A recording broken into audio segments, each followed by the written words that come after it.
New Paramount study में आप सभी दोस्तों का बहुत बहुत स्वागत है। देखिए, आज हम सबसे पहले आपको संज्ञानात्मक विकास की जो अवस्थाएं हैं इनके बारे में अच्छे से अध्ययन करेंगे, क्योंकि यहाँ से हर बार एग्जाम में आपके ट्रेंड करता है। तो जीन पियाजे का हम पहले परिचय देख लेते हैं। परिचय के बाद हम आपको तुरंत ले जाएंगे इनके जो दिए गए हैं सिद्धांत, दिए गए हैं उनकी अवस्थाएं दी गई, उनके बारे में अध्ययन करेंगे। तो अगर हम बात करें जीन पियाजे सबसे ज़्यादा पूछे जाने वाला चैप्टर है और यहाँ से हर समय यानी हर बार यहाँ से क्वेश्चन आपके एग्जाम में ट्रेंड किया हुआ है। चलिए देखते हैं। स्विट्जरलैंड के ये वैज्ञानिक है। कहाँ के हैं ये मनोवैज्ञानिक जो हैं? ये स्विट्जरलैंड के हैं और इनका जन्म कब हुआ था? 1896 में। इनका जन्म कब हुआ था? 1896 में इनका जन्म हुआ था स्विट्जरलैंड में। और इनकी मृत्यु कब हुई थी इसको भी देख लेते हैं। तो 1900 कब हुआ था? 1980 में इनकी मृत्यु हो गई थी। ठीक है, तो आगे देखते हैं कि वैज्ञानिक बनने से पूर्व जंतु वैज्ञानिक थे इन्होंने। ठीक है, इन्होंने अपने बच्चों पर मानसिक विकास का परीक्षण किया था। इनकी एक बुक का नाम है the language of thought of the child. क्या है? The language of thought of the child. 1923 में इनकी ये बुक जो है प्रकाशित हुई थी। ये भी आपको यहाँ पर रखना है। ठीक है, तो जीन पियाजे प्रथम मनोवैज्ञानिक थे जिसने व्यक्ति को जन्म से क्रियाशील तथा सूचना प्रमाणिक प्राणी मानते हैं। तो ये आपके इनके बारे में हमने देख लिया। इन्होंने दो विधियां बताई थी, एक संगठन बताई थी, एक अनुकूलन बताई थी। तो चलिए हम इनके अब जो अवस्थाएं हैं इनकी, इन्होंने 4 अवस्थाएं दिया हुआ है और 4 अवस्थाओं पर इन्होंने अध्ययन किया है। तो इनको देखते हैं कौन कौन सी अवस्थाएं हैं। जीन पियाजे को अगर हम पढ़ने जा रहे हैं तो सबसे पहले हमें देखना चाहिए संज्ञानात्मक पक्ष का अध्ययन इन्होंने करवाया है, अपने बच्चों पर प्रयोग करवाया है, अवस्था का सिद्धांत दिया है और संज्ञानात्मक विकास का सिद्धांत इन्होंने ही दिया है। और ये चैप्टर को हम देखेंगे कि 1 बाय 1 करके किस तरह से हम इसको आज खत्म करने वाले हैं और बेहतर से बेहतर पढ़ेंगे, जो काफ़ी एग्जाम में ये आपके एग्जाम में ट्रेंड करता है। तो यहाँ से क्वेश्चन अगर बनता है तो ये क्वेश्चन हमारा क्या है, छूटना बिल्कुल भी नहीं चाहिए। चलिए देखते हैं क्या है कि संवेदी गामक, पहली जो अवस्था है इनकी संवेदी गामक अवस्था, यानी 0 से लेकर कितने साल तक होती है? 0 से लेकर के 2 वर्ष की अवस्था को संवेदी गामक अवस्था के नाम से हम जानते हैं। दूसरी अवस्था क्या है? पूर्व संक्रियात्मक अवस्था दिया गया है, यानी इसमें बोलते हैं प्राक संक्रियात्मक अवस्था भी इसका दूसरा नाम है। तो ये 2 से लेकर के 7 वर्ष की अवस्था को इन्होंने बताया है। तीसरा क्या है, इनका नियम क्या है? मूर्त संक्रियात्मक अवस्था। क्या बोलते हैं? मूर्त संक्रियात्मक अवस्था है। ये अवस्था है 7 वर्ष से लेकर के कहाँ तक है? 11 वर्ष की अवस्था को इन्होंने बताया है। अगला चौथा जो है ये औपचारिक संक्रियात्मक अवस्था है, यानी अमूर्त इसको बोलते हैं। क्या मूर्त नाम दिया गया है? अमूर्त नाम दिया गया है। अमूर्त संक्रियात्मक अवस्था के नाम से हम इनको जानते हैं। तो ये अवस्थाएं हैं। अब देखिए हम एक एक करके इसके बारे में अध्ययन करेंगे, हम एक एक करके इस क्वेश्चन को लेकर चलेंगे और यहाँ से जितने भी क्वेश्चन बनेंगे उनको बारे में भी यहाँ पर डिस्कशन करेंगे और देखेंगे ये जो क्वेश्चन हैं एक 1 बाय 1 करके इसलिए देख रहे हैं क्योंकि इनकी अवस्थाओं से अंदर से डिटेल से क्वेश्चन जो है आपके एग्जाम में ट्रेंड करता है। तो चलिए पहला देखिए कि यहाँ पर पहला क्वेश्चन ये दिया था, क्या था? संवेदी गामक अवस्था 0 से 2 वर्ष की अवस्था को कहा गया है।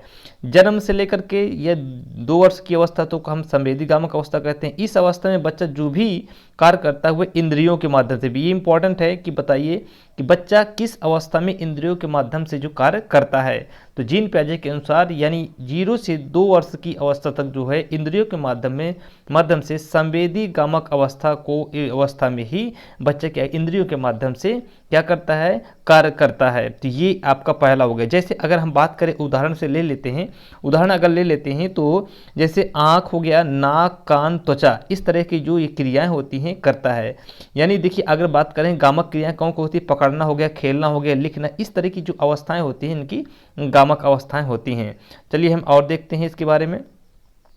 देखिए दूसरी अवस्था क्या मैंने बताया था आपको? अभी दूसरी अवस्था मैंने बताया था क्या? पूर्व संक्रियात्मक अवस्था।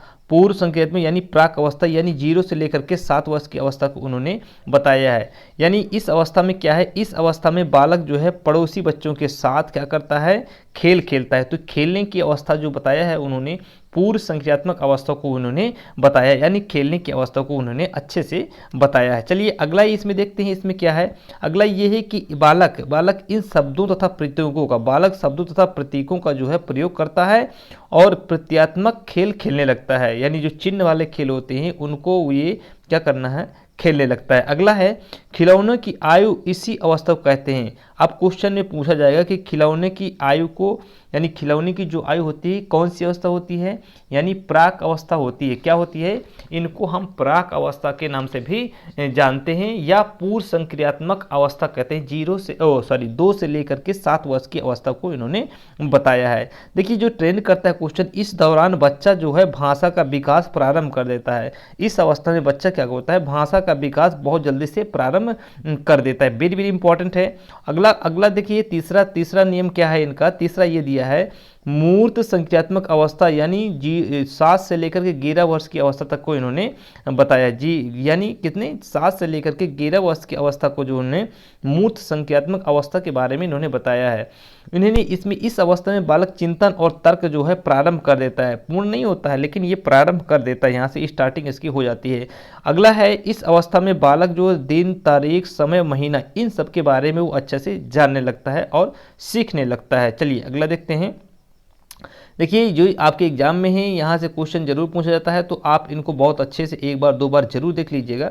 अगला क्या है कि इस अवस्था में बालक अनुपात का अंतर करता है, आकार देखता है, भार देखता है, क्रम देखता है, अवरोही अवरोही इन सभी का ज्ञान बच्चों को इसी अवस्था में हो जाता है। कौन सी अवस्था में, ये आपको समझ में आ गया होगा। मूर्त संक्रियात्मक अवस्था जो 7 से लेकर के 11 वर्ष तक की अवस्था होती है। मूर्त चिंतन का प्रारंभ भी यहीं से हो जाता है, ये भी आपको याद रखना है। चलिए अगला देखिए, अगला ट्रेंड जो क्वेश्चन है ये है औपचारिक संक्रियात्मक अवस्था। क्या है औपचारिक, या हम इसको बोलते हैं अमूर्त बोलते हैं। ये 11 से ऊपर तक की जो अवस्थाएं होती है वो सभी में होती हैं, 11 से 14 या उस आगे तक की भी अवस्था में होती है, ठीक है। इस अवस्था में किशोर मूर्त के साथ साथ क्या है अमूर्त चिंतन करने योग्य हो जाता है। मूर्त तो करेगा क्योंकि इसकी पिछली वाली अवस्था में जो है मूर्त संकीर्ण अवस्था के साथ साथ जो है अमूर्त, यानी वो ऑटोमेटिक उस चिंतन के बारे में अध्ययन करने लगता है। जैसे अब ये धारण की बात करें हम, जैसे स्मरण करना, मनन करना और इस तरह की चीज़ें जो होती हैं इसके बारे में वो देखने लगता है। चलिए अगला देखते हैं। अगला क्या है कार्य को कारण, यानी कार्य में अंतर इसलिए करने लगता है क्योंकि तार्किक चिंतन में उसके अंतर्गत आ जाता है, तो कारण और कार्य जो है इसी पर उसके बिंदु स्थापित हो जाते हैं। देखिए अगला पॉइंट ये है कि महत्वपूर्ण बिंदु क्या क्या है, उन्होंने पूर्व संक्रियात्मक अवस्था को उन्होंने 2 भागों में बांट दिया है। पूर्व संक्रियात्मक अवस्था जो हमें दूसरी अवस्था बताई थी, यानी 2 से लेकर के कहाँ तक 7 वर्ष की अवस्था को उन्होंने क्या है 2 भागों में बांट दिया है। एक अवस्था है प्राक संप्रात्मक जो है, या प्रत्यात्मक काल 2 से लेकर के 4 वर्ष को उन्होंने बताया है। दूसरा है आंत प्रग काल या अंतर्देशीय काल 4 से लेकर के 7 वर्ष की अवस्था को इन्होंने बताया। ये वेरी इंपॉर्टेंट है, यहाँ से अंदर से अगर क्वेश्चन डीप चला गया तो आपको वहाँ पर प्रॉब्लम हो जाएगी। देखिए मैंने आप लोगों के लिए अच्छे से बता दिया है, और हमारा एक टेलीग्राम चैनल भी है, न्यू पैरामाउंट स्टडी के नाम से ही सर्च करेंगे तो मिल जाएगा। वहाँ पर आप जाकर के ज्वाइन कर सकते हैं इस चैनल को, क्योंकि ये यहाँ पर तुरंत अपडेट होता है और ये आपको जब तक एग्जाम नहीं होते हैं तब तक मैं आपके साथ लगा रहूँगा।